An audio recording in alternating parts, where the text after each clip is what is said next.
Hello and welcome back. I'm Nicole, a cottage witch, and this is the final installment of Garden Arcana. And today we're starting with the sun. And I touched on one of my choices for the sun last week when I was talking about the moon, which was goldenrod.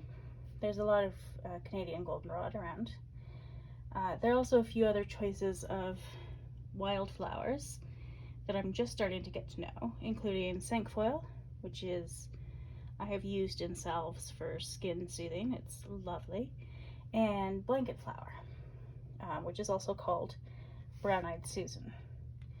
And those are native wildflowers to my area, and so beautiful and sunny and warm and joyful. There are also some flowers in the Soulflower Plant Spirit Oracle that I feel I could have chosen, including black-eyed Susan, nasturtium, chamomile even, although I find that a bit watery too, but they're just so many sunny, beautiful flowers. But the one I chose in the end was calendula.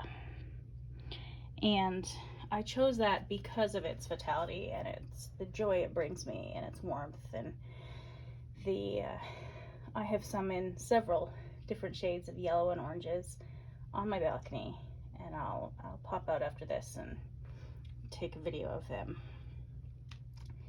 And they are wonderful. They're so joyful. They're also, from a herbal perspective, they also have just an abundance of uses, from skin infections and irritations to strains and sprains to menstrual processes to digestion and ulcers. They're antispasmodic. So they've been used for a lot of things. Often for what I've used them for so far is skin irritations and stings, things like that. They've also been used for sore eyes, sinus congestions. Like they're an abundant, joyful plant. And in Scotland, they've used them traditionally for stings, bites, wounds, varicose veins. Obviously, if it's a deep wound, go see a doctor. I mean, let's be smart.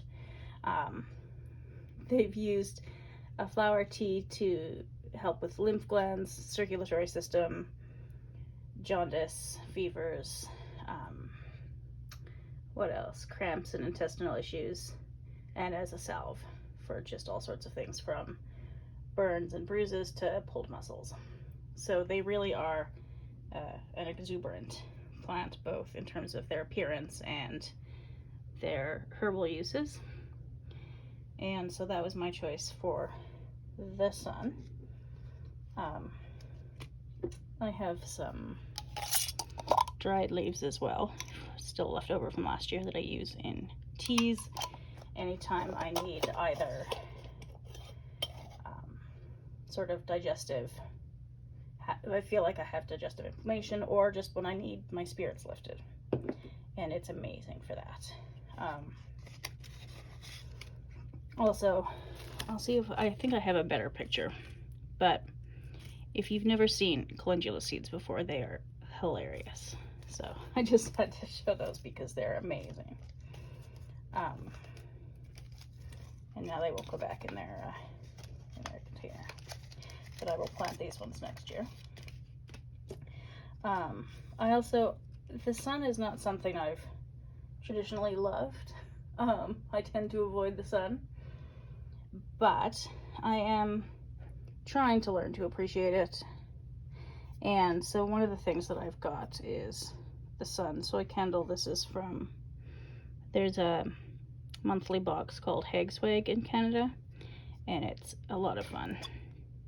This one you can't really see the color anymore with the glitter, but it had glitter. And it's my attempt to sort of appreciate the sun a bit more.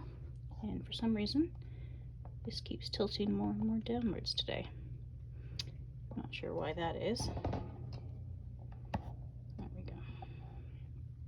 Anyway, Herbcrafters went with St. John's wort, and that's also a perfectly reasonable choice. It's good for depression.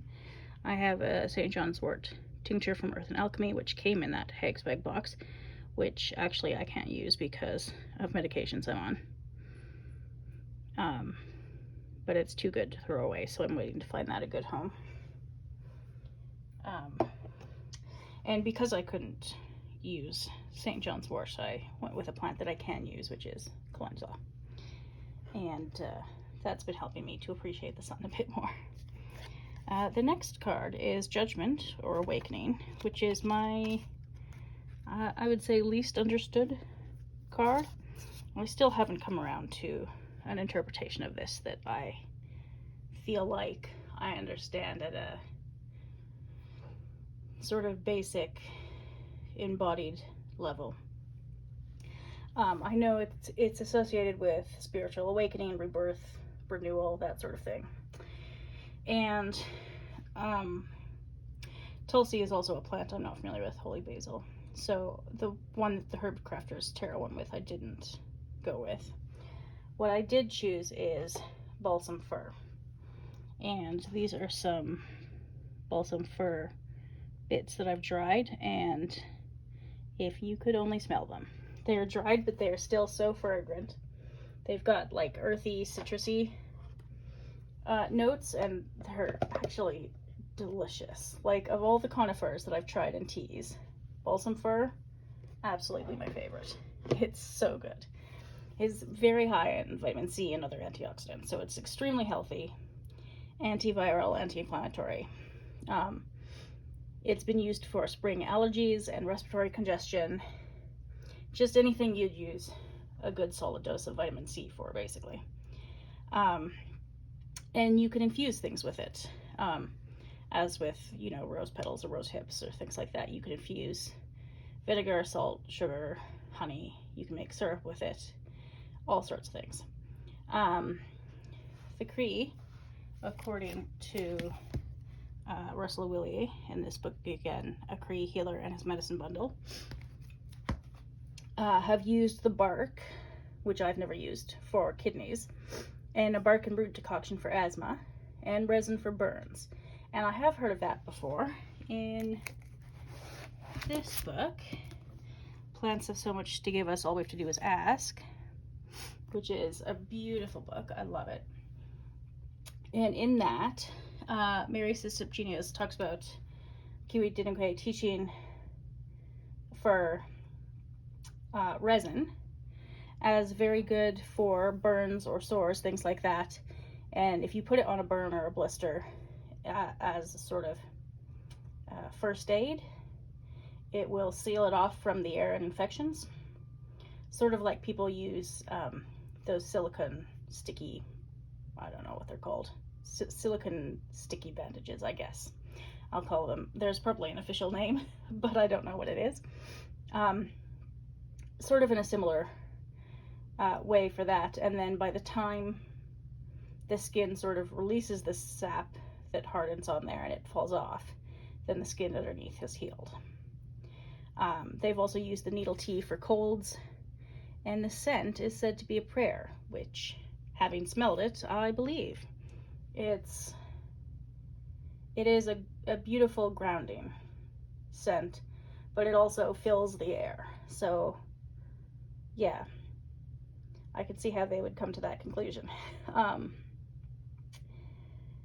And it's a plant that is not in abundance around here. There are firs up in the mountains, but firs are not a conifer that I know very much about. And this Northwest Trees doesn't have balsam, but it does have quite a few others. However, I'm not even sure if these are all related. Like, this might not be a fir. It might be something else. So I have to do some more studying, basically, about firs. But the balsam fir that I've managed to see and use is beautiful. I'm still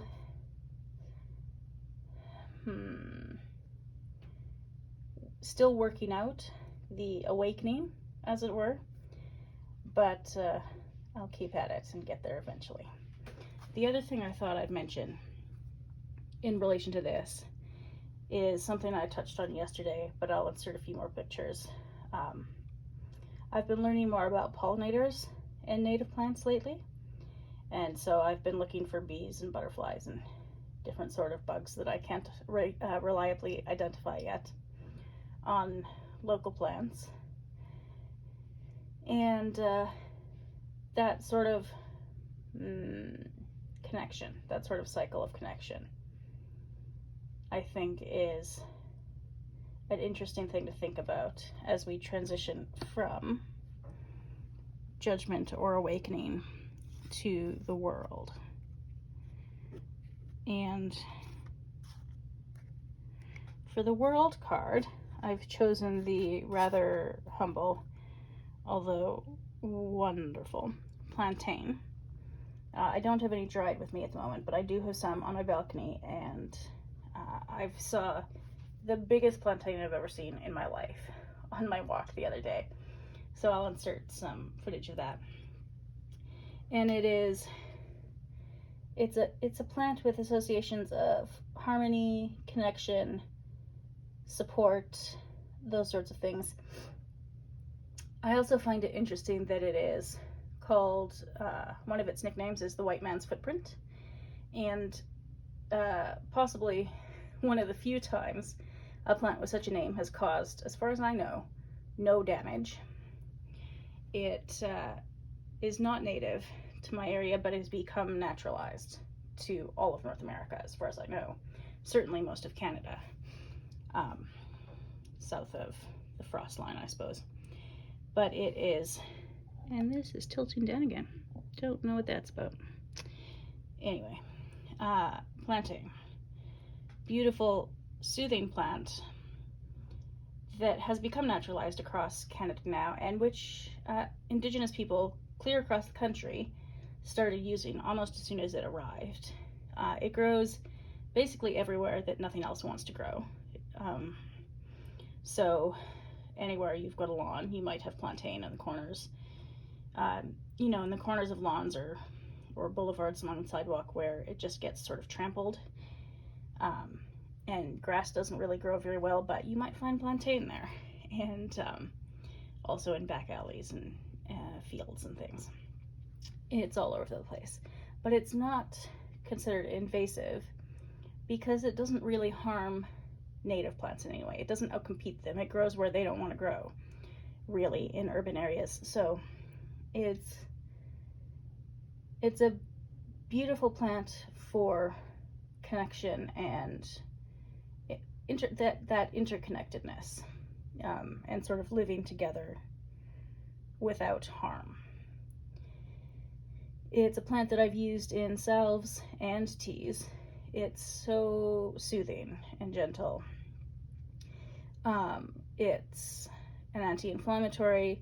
Apparently the seeds lower cholesterol, or so I've read in it'll either be in this book, the herb book, or this other giant book, Modern Herbal, that piece of information came from.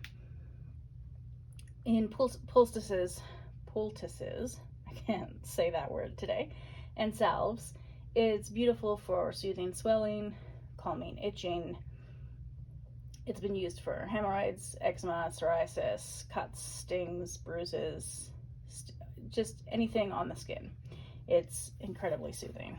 And in tea, it's been used for also anything to do with inflammation.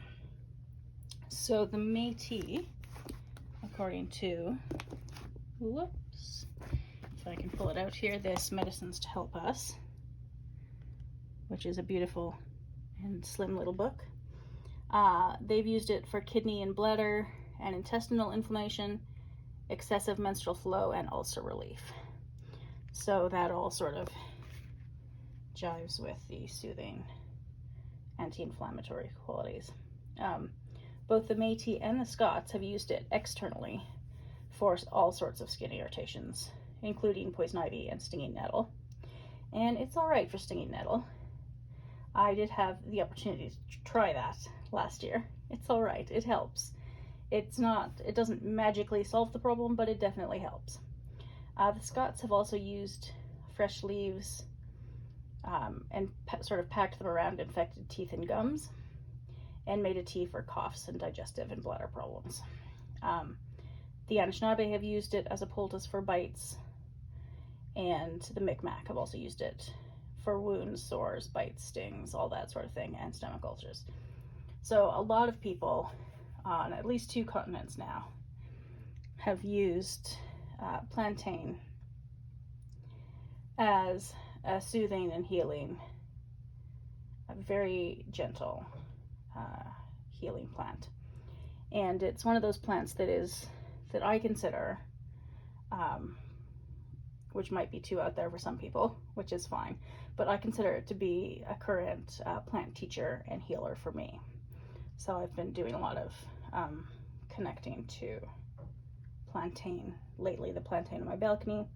I'm out of dried plantains, so one of these days when the plantain on my balcony is abundant enough, I will start cutting leaves off and drying them for the winter, for teas and whatnot, and probably more. I've made glycerites and salves with them, and I would expect I'll continue to do that this fall for the winter as well, because it's wonderful for anything sore or irritated. Okay, so starting just by the balcony door here, the lemon balm needs pruning. It's gone a bit crazy. The cosmos haven't bloomed yet, but the pansies have. They're adorable. And the rosemary is doing amazing. The calendula I forgot to deadhead, so I should have collected those last week probably, but oh well. What are these? Some sort of pepper, I think. Nope, purple tomatillo. Can't remember what this one is, because the pigeons of Valerian keep stealing my plant labels. And then I've got some, I think that's eggplant and lettuces, spinach, more lettuce, and volunteer. I believe that's lime squirter. It just appeared. No complaints out of me. Strawberry and miniature peas. They really only get this tall, I think, which is lovely. Oh, and there's a little bug. The oregano has died, so no more oregano. But the tomatoes are blooming and doing beautifully.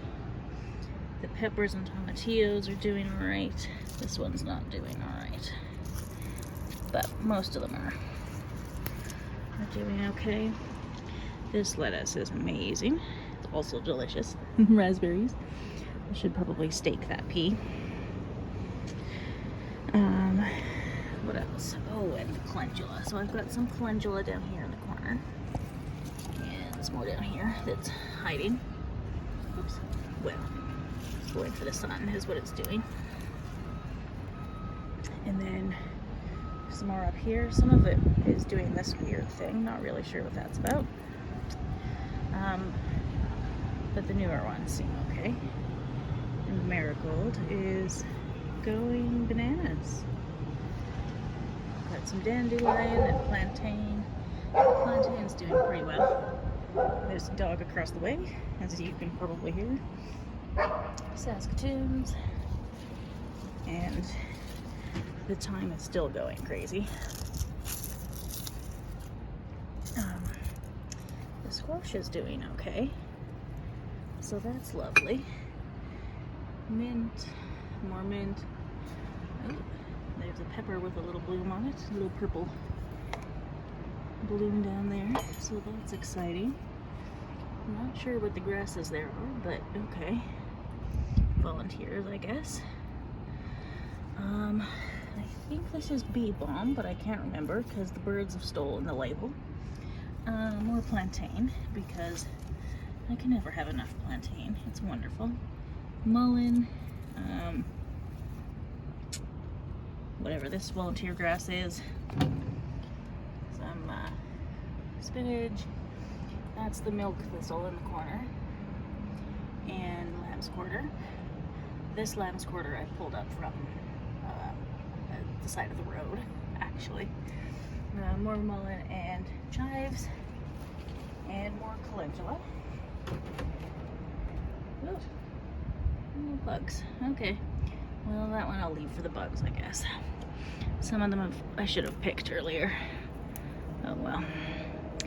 I think there's tarragon in the middle there. There was going to be nettle at one point. There isn't.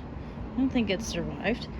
And then feverfew is at the back, which I should probably harvest some of because it's getting a bit out of control.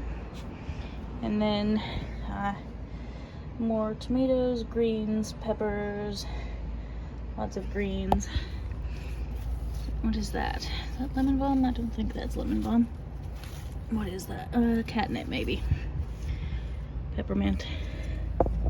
And lemon thyme and more greens hiding in the back corner here out of the bright sun. And I think more, I really need to get on top of this calendula here. And pigeon feathers. Well, that's the story of my balcony, is pigeons. So anyway, that's the current state of my balcony now that we're officially in summer. And it's a beautiful day. And everything, except for the oregano, is doing pretty well. So I'm pretty happy with the current state of my little balcony garden. And that wraps up Garden Arcana, which seems like it started yesterday and all of a sudden it's done. But much thanks to Candy Soul and Soil and the Garden Goddess Tarot for starting this tag. It's been a lot of fun to think about plants, both in my balcony garden and around my neighborhood in relation to the cards.